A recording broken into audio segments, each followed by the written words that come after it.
Welcome back to Joe Stunner Boxing. Before I start this video, I just want to give a shout out to one of my subscribers, a gentleman named Simon, who made a very generous donation to this channel yesterday.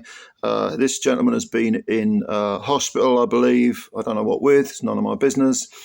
But hopefully he'll be home in time for Christmas. And he was very complimentary about the channel. He said that the videos that I make are, you can go stir crazy in hospital, so you need something to watch, basically. And that's really kind of him. His donation, again, was just out of this world.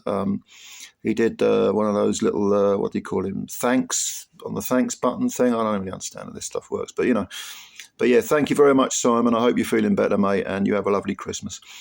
All right, so let's talk about Moses Itauma, because as you may well be aware, he obliterated Dempsey McKean in under a round on the Usyk Fury rematch undercard and looked absolutely spectacular doing it. It's long been said that this kid is, he's only 19, which is almost defies belief. Probably the best 19-year-old I've seen since Mike Tyson, although a very different style. And of course, they're talking about him breaking Mike Tyson's record as the youngest ever heavyweight champ. He'll have to do that, I think, by May of 2025. Now, it's perfectly feasible that he can pick up a belt, but whether it's going to be one of the main belts, the full fat belts, is another matter.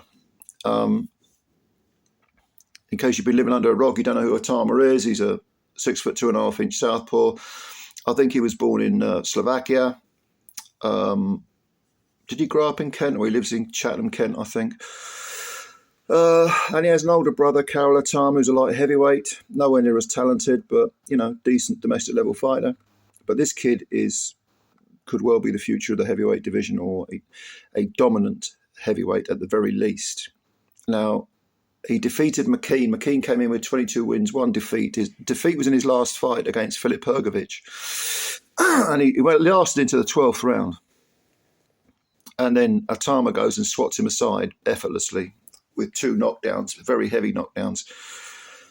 Prior to that, he took out the ancient, but nevertheless huge and somewhat durable, to say the least, Mariusz Wach, floored him, put him down in the second, stopped Wach on his feet. Wach is in his 40s now. He's way past his best.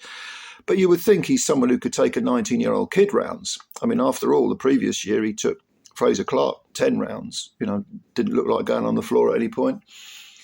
And Moses currently has 11 wins with 9 KOs, no draws, no defeats. So the immediate question is, who do we match him with next? Because the kid's got to have rounds, okay? Because as devastating as you are and as talented as your skills may be and all, as gifted as you may be, you need rounds because, as I've said before, there is no substitute for life experience, for actually doing something under the lights. And yes, he's very talented. All the raw materials there, all the ingredients are there perfectly. But it's not just about ingredients; it's how you bake the cake.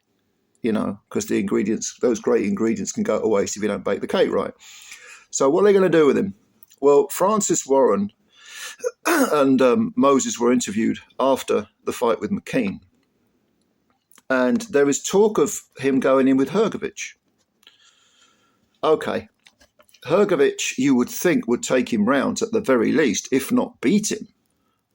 But let's also bear in mind that even if Moses does beat Hrgović, he's then absolutely slap bang in the world mix at 19 with no going back. He won't want to drop back down to domestic level. Okay, so I've never liked all this talk about, you've got to beat Mike Tyson's record. Yeah, records are there to be beaten, and it's a good little gimmick. It's a good bit of promotional stuff. But as we saw with Joshua when he beat Charles Martin, he kind of jumped to world level, having beaten Dillian Whyte for the British title, and suddenly he's got to face his mandatories and he's winning other belts, and so he's learning on the job. That's one of the reasons why I think Joshua is a much better fighter than people have given him credit for his legacy wise. Even though he's flawed, he's been flawed and he is flawed. FLAWED. Nevertheless, he made that incremental jump, but he was in his mid-20s, and I know he started boxing later. He was a former Olympic champ, He'd been in the final of the amateur worlds. Moses hasn't. And you can talk about Moses, when he was 15, sparring Lawrence Okoli and giving him hell and all the rest of it. But it's not the same thing. You need rounds. So I've never been someone who thinks, fast track him so he can beat Tyson's record. Who gives a fuck about Tyson's record? It's not important. Let Moses Itauma be the first Moses Itauma, not the second Mike Tyson. They're two very, very different fighters anyway. All right. And by the way, I think the 19-year-old Mike Tyson would have flattened Moses Itauma. That's my honest opinion. As good as Moses is. But anyway, that's a video for another time. So they were talking about Moses in with Filip Hrgović. I mean, Moses says, why not? Because he would do. He's a young man. He's extremely confident. He does sometimes exude an arrogance, which every good fighter needs. But the fact that he doesn't make any attempt to hide it could, I'm not saying it does, but it could indicate that, they say pride goes before a fall. You don't want to be too arrogant. You want to keep a lid on it a little bit. You want to keep your eyes on the prize. Because certainly the only person that can stop Moses Itauma from fulfilling his potential is Moses Itauma. And he doesn't want to do it by, there is such a phrase as too much too young, too much too soon. He's got to keep a lid on that. Even though you need that bit of arrogance, a bit of it, you need to control the arrogance. You need to not allow it to,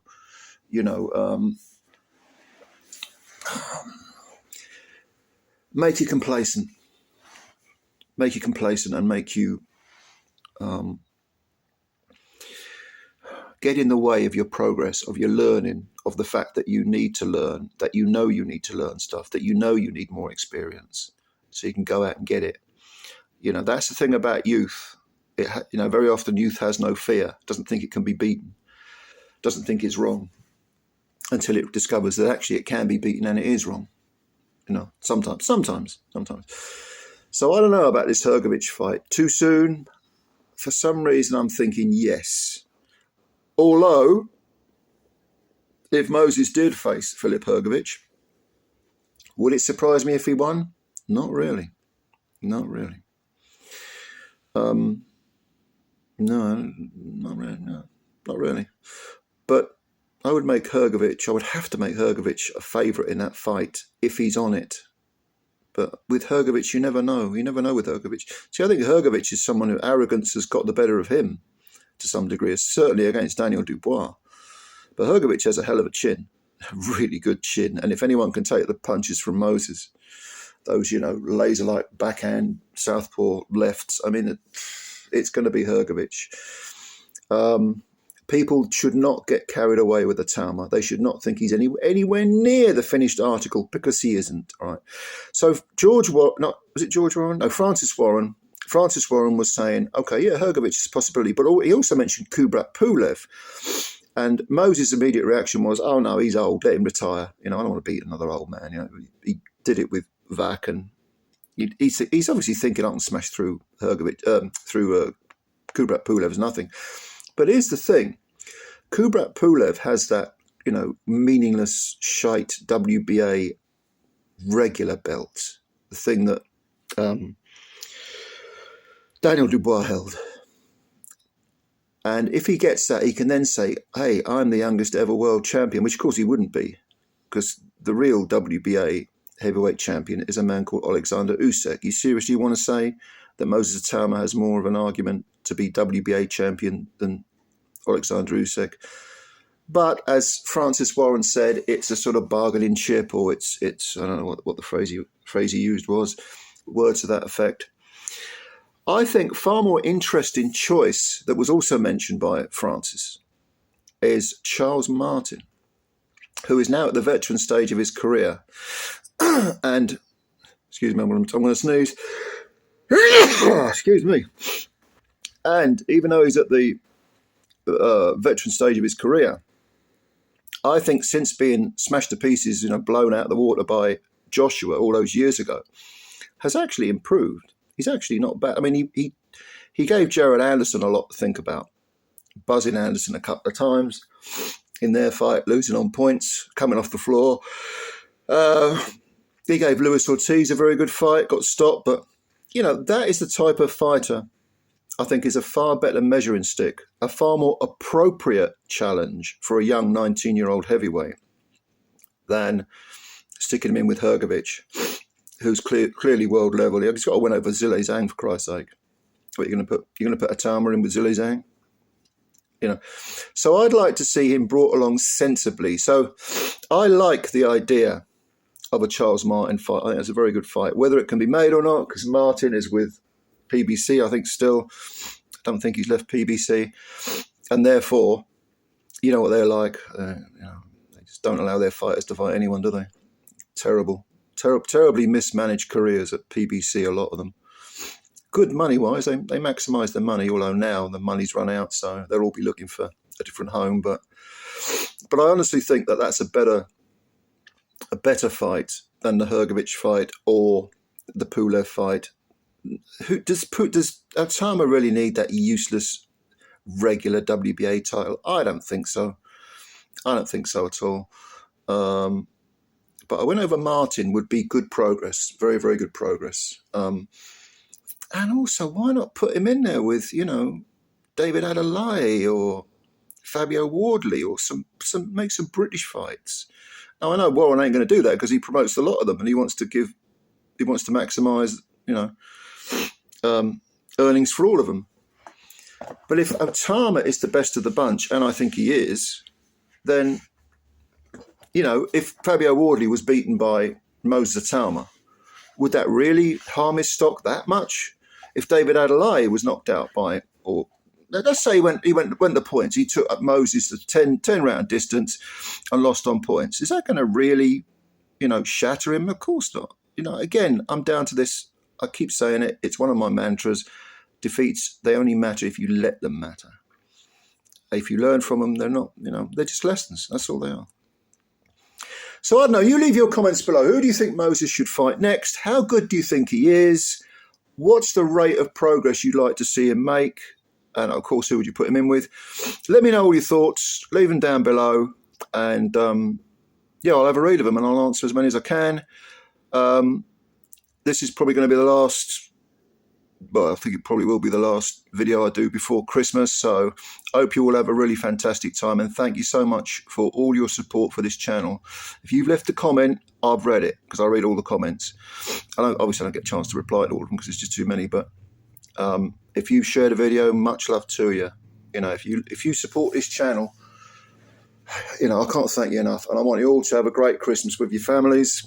Take care of yourselves. Much love as always. I'll catch you later. I'll catch you on the other side of Christmas. Hope Santa brings you what you need and all. Never brings me anything. That leggy redhead, she never turns up. Anyway, much love to all of you. Bye for now.